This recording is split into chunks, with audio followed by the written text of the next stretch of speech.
어렸을 적 어른들이 해주신 말씀이 나이가 들면서 틀림이 없구나, 옳은 말씀이구나 하는 생각이 절로 드는 것 같습니다. 그런데 그런 귀한 말씀들이 우리의 가치관이 되고 삶의 기준이 됐는데, 교회를 다녔다, 교회를 다니기 시작한다, 그러면 교회에서도 똑같은 말을 하는가?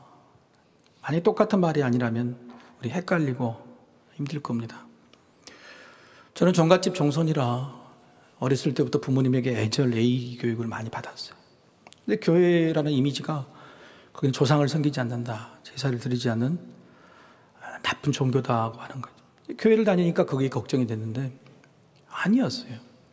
성경에 보니까 10계명 중에 사람에 대한 계명 첫 번째가 부모를 공경하라, 그리고 너희들의 조상을 기억하라. 하나님께서 예절, 조상에 대해서 굉장히 생각하고 있었던 사실을 확인하게 됐습니다. 다른 말씀도 많죠. 벼는 익을수록 고개를 숙인다는 어른들의 말씀이 성경에도 있어요. 겸손하라, 된 줄 알면 안 된다는 게. 시간이 약이라고 하는 선조들의 말씀이 있는데 성경에도 이 또한 지나가리라 하는 말씀이 있죠. 뭐든 마음먹기에 달렸다, 그런 부모의 말씀을 많이 듣고 자랐는데 성경에도 있더라고요. 네 마음에 의심하지 않으면 뭐든지 이루어진다. 할렐루야. 세상에서 우리가 옳다고 생각하는 말, 수년 또 수십 년 동안 인정받아온 가치가 교회 안에도 있다, 교회 말씀 안에 있다, 그러면 우리 믿음이 흔들리지 않죠. 그런데 우리가 그렇게 믿어왔던 말들이 교회 안에서는 전 다른 말을 한다, 정반대의 말을 하게 된다 그러면 그때 우리는 의심이 들고 뭐가 맞는지 헷갈리게 되는 겁니다. 예를 들자면 어렸을 때부터 제 부모님이 참 이 말씀 많이 하셨어요. 공부는 욕심이 있어야 한다. 공부는 맞습니까? 공부는 욕심 있는 애가 잘한다. 저도 자녀를 보니까요, 공부 욕심 없는 애는 공부 못하더라고요. 근데 공부에 욕심이 있어야 된다. 세상도 욕심이 있어야 성공한다. 저도 동의합니다. 그런데 교회를 다니면서 성경을 뒤져보면 욕심에 대해서는 단 한 군데도 좋은 말이 없어요. 욕심이 죄가 되고 사망을 낳는 원흉으로 지목이 됩니다. 자, 여러분 지금 마음속에 욕심이 있어야 공부를 잘한다, 성공한다는 그 말도 인정이 되실 것이고, 성경의 말씀 욕심은 만주의 근본이다는 말도 이해가 되실 겁니다. 자, 뭐가 맞는 것일까요? 뭔가를 물어봐야 되는데 우리는 하나님께 물어보기도 합니다. 물어봐야죠. 그러나 세상에 대한 가치관이기 때문에 세상에 물을 필요도 있죠. 요즘 세상에 물어보면 세상이 답을 잘해줍니다. 여러분 어려운 일, 지식이 필요하면 어디 있다 물어보면 되죠? 예, 일부 입에는 정답을 이야기, 네이버 이렇게 물어보시면 되는데 네이버에 물어보면 위키백과 네이버 지식이 답을 잘 해줍니다. 물어봤습니다. 저도 인터넷에 물어봤더니 욕심이 뭐냐? 욕심은 분수에 넘치게 무엇을 탐내거나 누리고자 하는 마음, 딱 그렇게 나와 있어요. 이건 성경의 말씀과 정확히 일치합니다. 그리고 그 다음에 이런 해석이 붙어 있어요. 욕심은 지나쳐도 문제가 되고 그러나 없어도 문제가 된다. 적당한 욕심은 인생을 살아가는데 큰 동기부여가 된다. 장래희망도 사실은 자신의 욕심을 표현한 것이다 라고 기록이 되어 있습니다. 긍정적인 해석입니다. 거기에 덧붙여서 삼국지에 등장하는 동탁은 이렇게 말했다는 기록도 있어요. 사람이 욕심이 없다, 이 말은 새빨간 거짓말이다. 현역 야구 선수인 손아섭 선수는 욕심이 없는 선수는 프로 자격이 없다, 아예 그렇게 이야기를 하고 있어요. 여러분 인터넷이 양심이 있더라고요. 이렇게 욕심에 대해서 이야기했는데 놀랍게도 인터넷 그 욕심에 대한 설명 마지막에 기독교는 하고 이렇게 붙여져요. 기독교는 욕심 그 자체로 어떤 욕심이든 나쁘게 여긴다, 이렇게 이야기를 했어요. 기독교는 아니 세상 지식이 그렇게 알려주는 겁니다. 세상 지식이 기독교에 대해서 균형을 맞추려는 거예요. 그런데 제가 깜짝 놀란 사실이 세상에서 알려주고 있는 욕심에 관한 지식에 이 말이 덧붙여져 있는 거예요. 성경은 욕심이 다 나쁘다고 하지만 굳이 좋은 욕심을 성경에서 하나 찾자면 이거라고 설명이 되어 있어요. 목사가 교회가 아니라 어디 가요? 세상 지식이, 세상 네이버 지식이 성경에 대해서, 교회에 대해서 이야기하는데 다 욕심은 나쁘다고 말하지만 이 욕심은 그래도 좋은 욕심이다. 인정해주는 욕심이 뭐냐? 그게 뭐냐면 하나님의 기쁨이 되고자 하는 욕심이에요. 이걸 교회가 인정한 게 아니에요. 세상이에요. 세상 지식이 성경에 대해서, 교회에 대해서, 신앙에 대해서 이야기할 때에 너희들은 욕심이 다 나쁘다고 하지만 동의할 수 없다. 그러나 너희들이 그렇게 말해도 이 말만큼은 맞는 것 같다. 그게 뭐냐면 하나님의 기쁨이 되고자 하는 욕심은 세상도 인정해 주겠다고 하는 거예요. 이게 놀라운 일인 거예요. 오늘 본문의 주인공 스데반이 바로 그런 욕심을 가진 사람이에요. 하나님의 기쁨이 되고자 한다. 얼마나 욕심이 컸는지 평상시에 삶을 살 때도 하나님의 기쁨이 되고 싶어. 고난과 박해, 어려움 앞에서도 하나님의 기쁨이 되고 싶은 욕심이 가득 찼어요. 심지어는 오늘 본문의 죽음 앞에서도, 죽음의 자리에서도 나는 하나님의 기쁨이 되고자 하는 욕심으로 가득 차 있었다.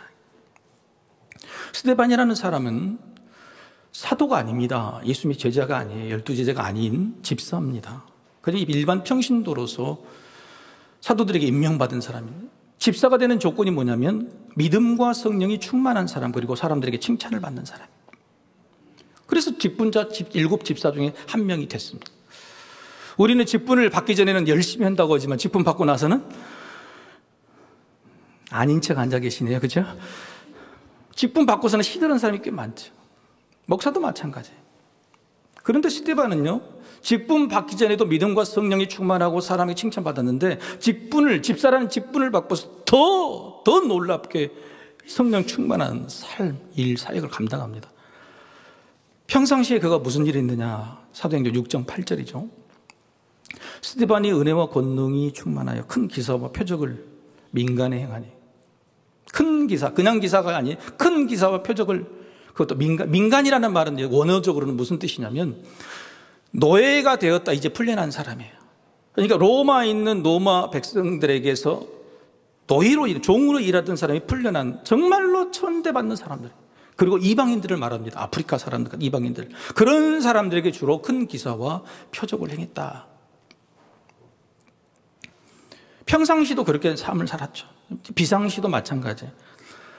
스데반이 너무 인기가 있고 큰 기적을 행하니까 공회, 예루살렘 종교 지도자들의 큰 회의인 공회, 어마어마한 그룹입니다.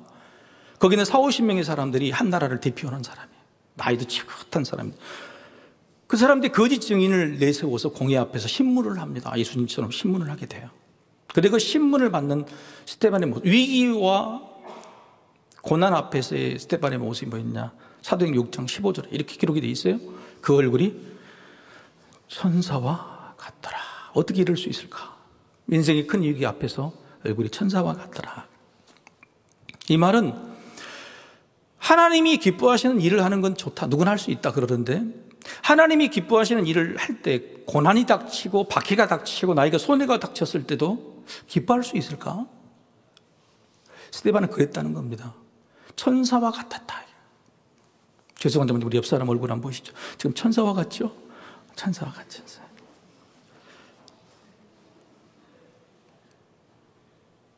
예배 드릴 때 얼굴마저도 천사와 같지 않다면 인생 힘들고 어려운 고난과 문제 앞에서 우리 얼굴은 과연 어떤 얼굴일까? 스데반과 같은 그런 위기를 당했을 때 우리 얼굴은 어떤 얼굴일까? 하나님의 일을 능력 있게 잘하는 것도 하나님이 기뻐하십니다. 그러나 어떤 일이든 상관이 없습니다. 좋은 일이든 나쁜 일이든 큰 일이든 작은 일이든 기쁨으로 감당하는 사람은 그게 진짜 하나님이 기뻐하시는 사람이죠. 여름 성경학교와 수련회가 하나님 은혜 안에 잘 끝났습니다. 너무너무 감사를 드려요. 제가 교회학교 선생님과 부장으로 15년 일을 했는데 그때마다 교회학 여름 성경학교는 밖으로 나갔습니다. 교회 선적이 거의 없었어요. 밖에 있는 기도원이나 수련원 시설을 비해서 2박 3일 동안 열심히 가르치고 기도하고 그렇게 했었어요. 시설이 열악하니까 얼마나 힘든지 몰라요. 잠도 못 자고 목도 쉬고 그러는 건. 그런데 더 감사한 것은 거기까지 교회 여전도의 회원, 권사님, 어머님들이 오셔서 2박 3일 동안 똑같이 먹고 자고 우리들이 식사, 이걸 간식까지 다 제공해 주시는 거예요. 어린이들 지도하는 것도 너무너무 벅찬데 털 마음 한켠에 죄송하고 미안한 마음이 있어요. 그래서 이번 수련회 때도 제가 식당에 자주 갔더니 우리 성도님들이 오해를 하시더라고요. 목사님이 와서 검사한다고. 목사님 저 여기 있어요. 그게 아니라 정말 감사하고 미안한 마음으로 제가 간 거예요. 그때도 그랬죠. 하도 미안해서 틈을 내 식당에 봉사하고 있는데 그때도 비가 오고 그래서 얼마나 습도도 높고 짜증이 나오는지 몰라요. 한참 식당 가까이 가는데 갑자기 식당 안에서 막 노랫소리가 들리는데 그냥 노랫소리가 아니라 냄비 꽹과리를 뜯으면서 막 자 떠나자 동해 바다로 이런 노래가 아니에요. 얼마나 짜증나면 그런 노래 불렀을까. 그런 노래가 아니라 가까이 가면 들을수록 들리는 노래가 뭐냐면 찬양소리예요. 냄비를 두들고 막 찬양소리. 찬양소리가 다 끝난 다음에는 자기들끼리 얼마나 웃고 떠들고 감사. 저는 그때 그분들 들리지 못했어요. 그리고 그냥 돌아왔어요. 그리고 마음의 생각에는 하나님께서 이분들의 이 어려운 봉사와 수고를 받으신 게 아니라 그럼에도 불구하고 웃으면서 찬양하면서 기뻐하는 저 모습을 받으셨을 거라고. 할렐루야. 그런 마음이 있었죠. 무더운 여름날 우리 성도 여러분들이 수고하신 분이 많아요. 이 봉사자를 구할 때마다 제일 봉사자 신청이 안 들어온 데가 어디냐면 어딜까요? 주차 봉사예요. 주차 봉사. 뜨거운 여름날 겨울날 그래서 늘 제 방에서 밖으로 내다봅니다. 주차 봉사하신 집사님 한결같이 웃으시면서 받아주시고 그런 분들의 얼굴이 천사와 같았더라. 할렐루야. 이게 하나님이 받으시는 얼굴이 아닌가 싶습니다. 놀라운 것은 스데반의 기쁨은 이렇게 평상시 하나님이 일을 할 때뿐만 아니라 죽음의 순간에도 그런 기쁨이 드러났다고 하는 거예요.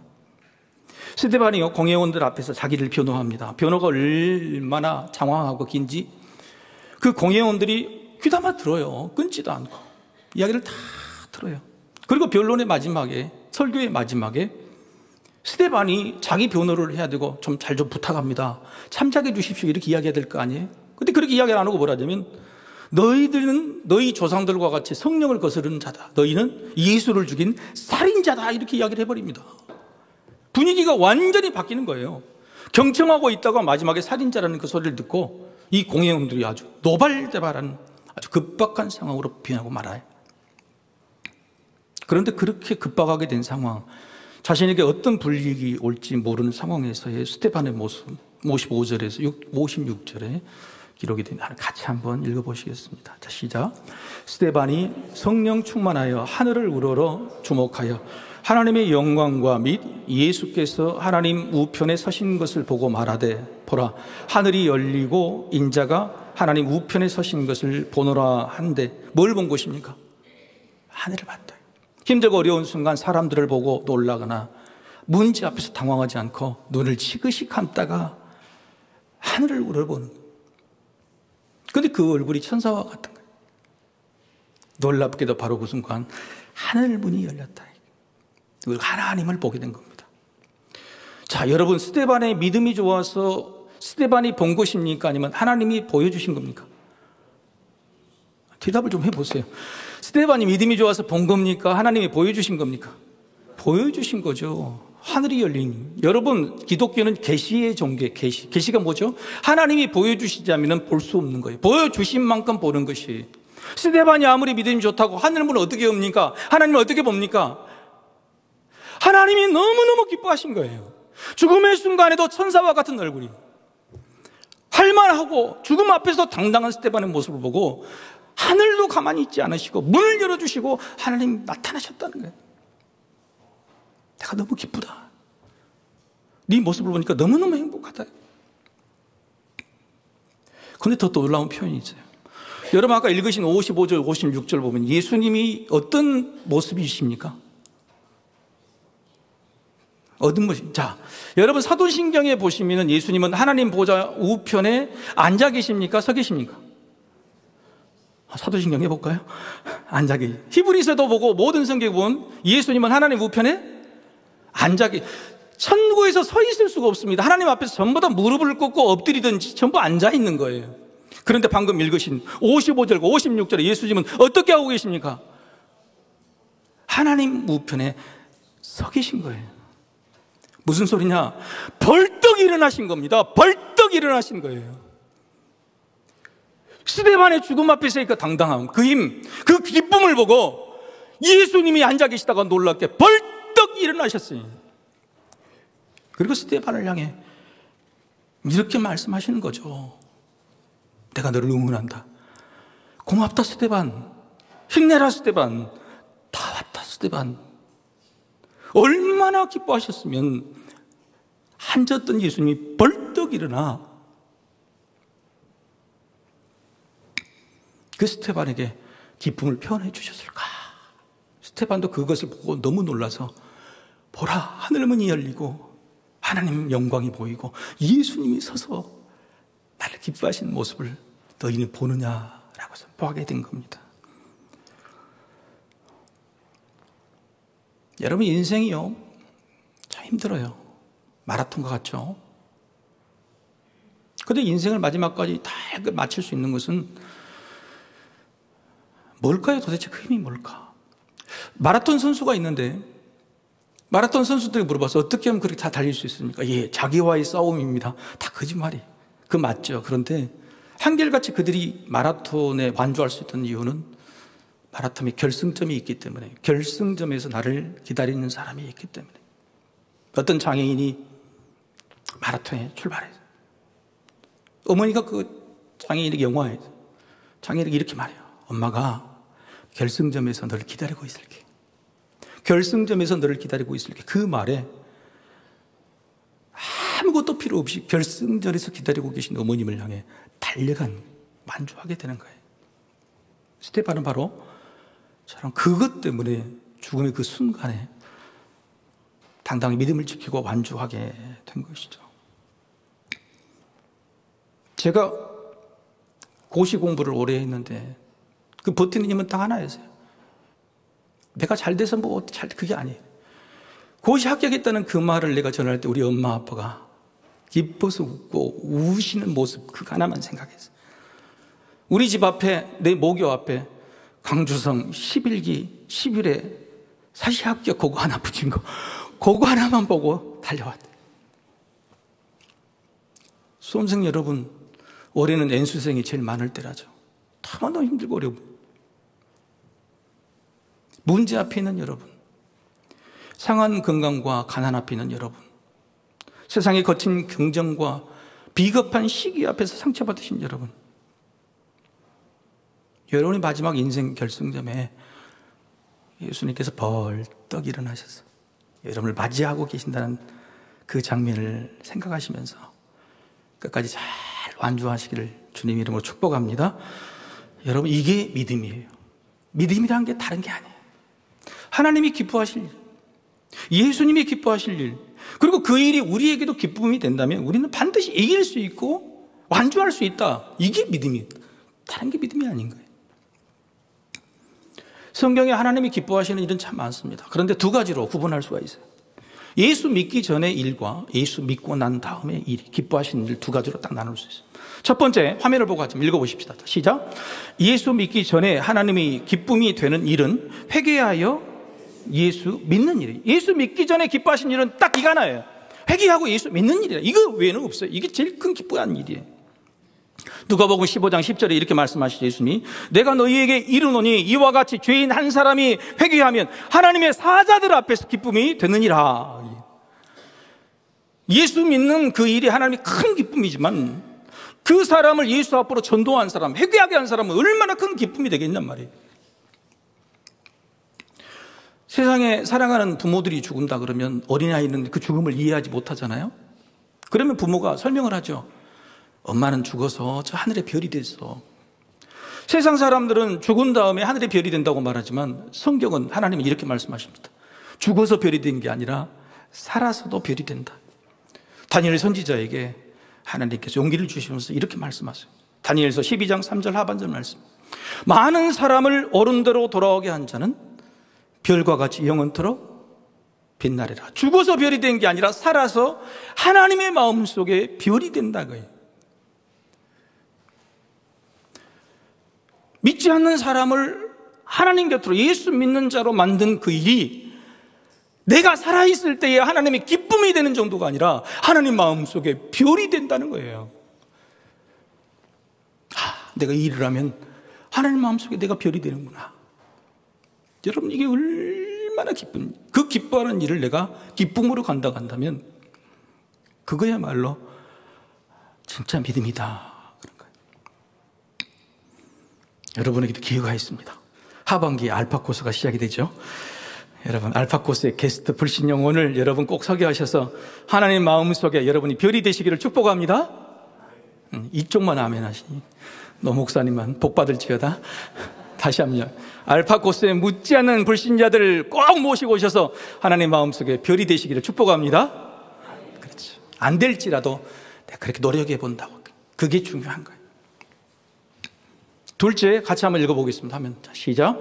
예수 믿은 후에 하나님의 기쁨이 되는 일은 예수 닮아가는 일입니다. 스데반에게 바로 이런 모습을 찾을 수 있었어요. 집사가 되기 전하고 되고 난 후에가 전혀 다름이 없어요. 예수 믿기 전하고 예수 믿는 다음에 전혀 다름이 없었어요. 공회원들이 놀랍니다. 살인자라고 그러니까.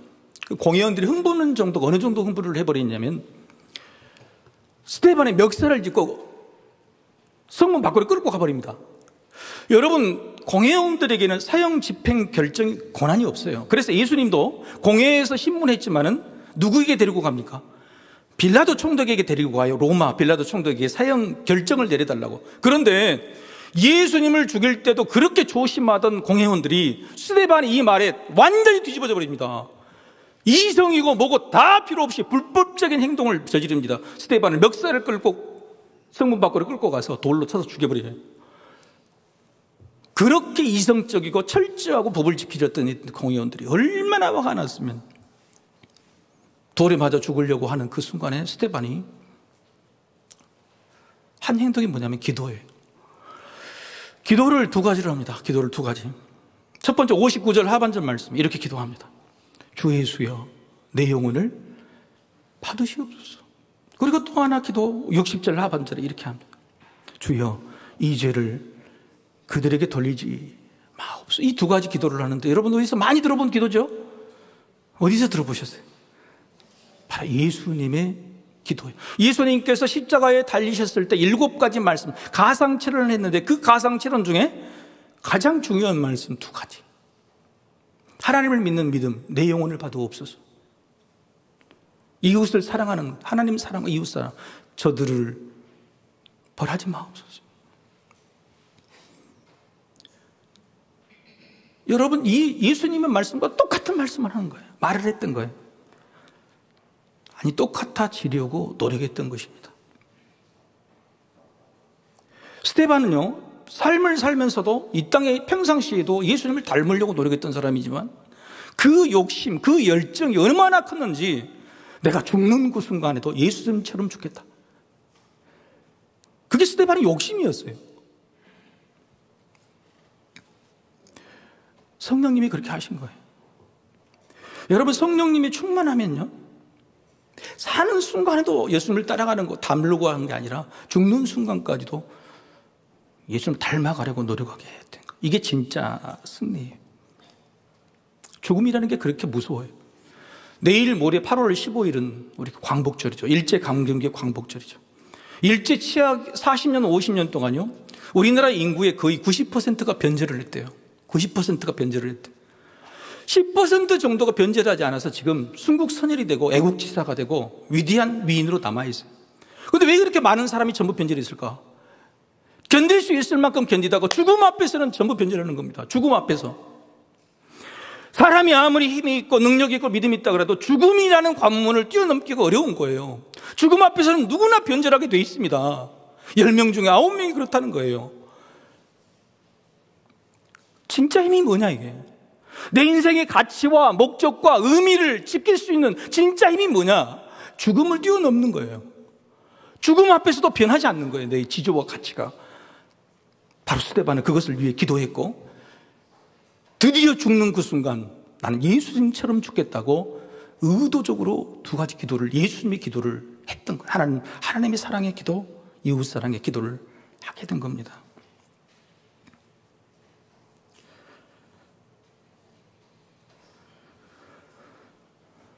스데반의 힘이 뭡니까? 기적을 베푸는 힘이에요. 그리고 어려운 사람을 돕는 사랑의 힘이에요. 공의 앞에서도 할 말을 다하는 말의 힘이에요. 그러나 가장 큰 힘은 뭐냐면 죽음 앞에서도 당당하고, 죽음 앞에서도 지저와 가치를 지키는 그 힘. 지금 사랑하는 집사님이 지금 사경을 헤매고 계세요. 지난주에는 내 사랑하는 장로님이 먼저 가셨어요. 중환자실에 들어갈 수가 없으니까 전화로 통화하면서 그 장로님 미리 부탁한 게 뭐냐면 목사님 살려달라는 기도가 아니라 죽을 때 믿음 지키게 해달라는 기도, 그걸 부탁하셨어요. 지금 사경을 헤매는 집사님도 그 기도예요. 내 믿음 잃지 않고 죽게 해달라고. 여러분, 죽음을 뛰어넘는 것이 너무너무 힘든 겁니다. 스데반은 성령 충만함으로 예수 닮은 그 모습이 뭐냐면은 다 예수님처럼 죽게 해달라고. 그게 진짜 스데반의 힘이었어요. 죽음 앞에서도 당당합니다. 스데반의 힘은 예수님을 닮으려는 소망에서 나왔습니다. 이것을 믿으시기를 축복합니다. 스데반은 힘 자랑을 했죠. 여러분, 스데반이 자기가 가지고 있는 사랑의 힘, 말의 힘, 예수님을 닮는 그 힘을 얼마나 자랑했던지 그 기라성 같은 공회원들이 마음이 찔렸다는 거예요. 마음이 찔려가지고 잡아 죽이려고 하는 그런 양심의 가책을 받았다고 하는 겁니다. 여러분, 한번 질문 한번 해볼까요? 믿지 않는 여러분의 가족이 예수 믿으라는 여러분의 말에 혹시 마음을 찔려 하던가요? 한국교회가 세상을 향해서 예수 믿으라고 하는 복음 선포에 세상 사람들이 마음을 찔려 하던가요? 예수 믿는 직분을 가진 우리들이 세상에서 무슨 일을 할 때 우리의 삶, 우리의 일을 보고 그들이 마음 찔려 하던가요? 그게 아니라면 힘이 없는 거예요. 진정한 힘이라는 것은, 진정한 교회의 힘이라는 것은, 진정한 성도의 힘이라는 것은 우리가 무슨 말을 하고 무슨 힘을 할 때 세상이 양심이 찔리는 겁니다. 마음이 찔리는 겁니다. 그게 진짜 힘인 거예요. 우리는 힘이 없었어요. 여러분, 광주에서, 이 광주광역시에서 가장 큰 교회, 가장 힘 있는 교회가 어떤 교회인지 아십니까?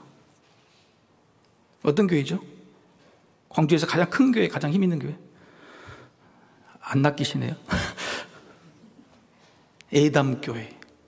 에담교회가 광주에 4군데가 있는데 2군데는 아예 상가교회고 2군데는 아주 작은 교회. 저는 이 교회가 광주에서 가장 큰 교회라고 생각해요. 예수를 담는 자, 예수를 담고 싶어 하는 교회, 어떻게 이게 드러내놓고 이야기할 수 있을까? 우리는 그렇게 살겠다고 하는, 그게 진짜 복음의 힘이고 믿음의 힘이라는 것을 그들은 알고 있는 거예요. 그게 드러내놓고 이야기하는 겁니다. 예담교회. 우리 교회는 도대체 어떤 힘을 가지고 있을까?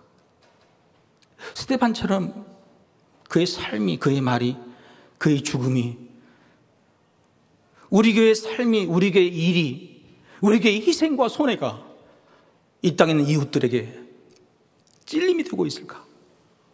그런 힘이 있을까 생각해 보게 되는 겁니다. 그게 어떻게 가능할까? 스데반은 성령 충만해서 그렇습니다. 여러분, 성령님이 주시는 힘은요, 구체적이고 현실적입니다. 자, 6장 10절 말씀 한번 보실까요? 6장 10절 말씀 같이 읽어봅시다. 자, 시작. 스데반이 지혜와 성령으로 말함을 그들이 능히 당하지 못하여. 능히 당하지 못하여 그러네. 근데 성령 충만함으로 나타난 능력이 뭐냐면 지혜의 말이에요. 지혜의 말. 성령의 능력, 성령이 주신 능력은요, 세상 사람들이 양심을 찔리고 저들이 당하지 못할 능력은 허상이고 상상이고 쓸모없는 것이 아니라 실제적인 거예요. 실제적인 거. 우리에게 지혜, 말처럼 이런 것이란 말이에요. 성령님이 우리에게 힘을 주시는 그 이유가 뭐냐? 왜 주시냐? 예수를 닮아가려고 할 때, 예수를 닮으려고 할 때 성령님이 힘을 주시는 거예요. 필요한 지혜와 필요한 말을 주시는 거예요. 우리는 성령 충만하기를 원해요. 성령의 능력을 원합니다. 그런데 그 이유가 도대체 뭐예요? 그 이유가 도대체 뭐냐고요? 진정한 힘으로 세상을 바꾸고 세상의 마음을 찔리게 만들고 복음을 전하는 그런 힘을 갖기 위해서 아니에요. 근데 그 힘이 뭐냐? 친구들이 말해요. 교회 다닌다고 직분이 있다고 돈 많다고 교회 다니면서 복 받는다고 그 힘이 아니에요. 야, 너 진짜 예수 닮구나. 너 진짜 예수장이구나. 너를 보면 예수를 보는 것 같아. 이게 힘인 거예요. 여러분, 작은 예수라는 말 아시죠? 작은 예수, 그죠? 작은 예수라는 말 많이 쓰실 겁니다. 작은 예수라는 말의 첫 번째 의미는 뭐냐면 지금까지 설명해 드린 것처럼 예수님과 같은 사람, 예수님을 닮은 사람을 작은 예수라고 그래요. 그런데 두 번째 의미가 있습니다. 작은 예수라는 뜻은요, 힘들어서 도움이 필요한 사람, 연약하고 어려운 사람들을 작은 예수라고 그래요. 실제적으로 작은 예수라는 말을 천주교에서 먼저 시작했는데 그게 뭐냐면은 작은 예수 선교회, 이게 뭐냐면 우리는 예수를 닮은 사람이라고 스스로를 자랑하는 단체가 아니에요. 헐벗고 굶주리고 힘든 이웃들, 저들이 작은 예수이기 때문에 저들을 도우려고 가는 단체. 왜냐하면 예수님이 소자가 헐벗고 굶주린 이웃이 옥에 갇힌 사람이 나라고 하셨거든요. 태조 이성계가 멘토처럼 친하게 지내는 사람 무학대사입니다. 지대한 영향을 미쳤죠, 조선 건국에. 근데 얼마나 친했으면 둘이 농담을 하는. 태조 이성계가 어이 무학대사, 오늘은 우리 이렇게 농담으로 놀아보세요. 어이 내 눈에는 무학대사가 돼지로 보이네. 그렇게. 무학대사가 그래요 전하, 제 눈에는 전하가 부처로 보입니다. 전하가, 태조가 기분 나빠. 야, 농담하자고 그랬는데 이렇게 아부를 하고 칭찬하면 되겠냐 그랬더니 그때 무학대사가 한 말이 여러분 잘 아시죠? 돼지 눈에는 돼지만 보이고 부처 눈에는 부처만 보입니다. 다 그랬다. 이건 조선 금속 총남에 기록이 되어 있는 역사적인 사실이에요. 여러분, 우리가 예수를 닮아가고 있는지 아니면 예수 닮는 흉내를 내고 있는지, 예수 닮는 흉내를 내고 있는 것이라면 힘이 없습니다. 나도 알고 남도 다 압니다. 세상 다 알아요. 그래서 세상 네이버에 하나님이 기뻐하시는 사람, 하나님이 기뻐하는 그 욕심은 귀한 욕심이라고 인정하는 것처럼 우리가 예수 닮았는지 안 닮았는지 세상이 너무너무 잘 알아요. 흉내만 내고 있는지 잘 압니다. 우리도 궁금할 겁니다. 10년, 20년, 30년을 믿었는데 도대체 내가 예수 닮고 있는지, 예수 닮아가서 힘이 있는지를 궁금해할 거예요. 어떻게 알 수 있어요? 모르죠. 돼지 눈에는 돼지만 보이고 부처 눈에는 부처만 보이는 그런 것처럼 예수 닮은 사람의 눈에는 다른 사람들이 뭘로 보일까요? 예수님으로 보이는 거예요. 내가 예수 닮아가는 힘이 있는가 없는가는 내가 오늘보다 내일, 내일보다 모레 내 주변에 있는 사람이 더 예수로 보일 때, 너무너무 싫고 너무너무 가까이 하기 싫은 사람이 점점 예수로 보일 때, 그게 내가 예수를 닮아가는 표지인 거예요. 그게 진짜 세상이 가슴이 찔릴, 양심이 찔릴 복음의 능력, 믿음의 능력이 되는 겁니다. 진짜 예수 닮는 것은 뭐냐? 내가 예수 닮는 것을 넘어서 남이 예수로 보이는 것, 이게 진짜 힘이에요. 여러분 옆에 분들하고 한번 인사합시다. 예수님 오셨습니까? 예수님 오셨습니다. 내가 자주 인사하잖아요. 예수님 오셨습니까? 예수님으로 보여야지 내가 예수 닮아가는 거라. 사랑하는 성도 여러분, 우리 힘자랑 한번 해보십시다. 이왕 인생 살면 세상 사람들은 힘자랑 막 원하잖아요. 우리도 힘이 있어요. 힘자랑하면 살아봐야죠. 스데반의 힘은 뭐냐? 삶뿐만 아니라 죽음마저도 예수님을 닮고자 하는 거예요. 그게 진짜 스데반의 힘이었어요. 세상을 움직이는 힘. 여러분, 스데반의 죽음이요, 교회를 왕성하게 일어나게 만든 첫 시발점이 됐습니다. 사도 바울은 이방인들을 선교하는 교회의 시발점이 됐지만 스데반의 이 죽음이, 예수 닮는 죽음이, 죽을 때까지도 예수님을 닮고자 하는 그 욕심이 온 세상의 교회가 시작되는 계기가 된, 이게 진짜 스데반의 힘인 거예요. 사랑하는 성도 여러분, 여러분의 가정에, 여러분의 직장에, 우리 교회가 진짜 힘을 받으려면 예수 닮아야 돼. 바로 그것은 옆에 있는 사람이, 내 사랑하는 사람이 예수로 보인, 우리 그런 예수 닮은 힘 자랑 한번 해보시고 또 그런 가정과 교회가 되시기를 주님의 이름으로 축복합니다.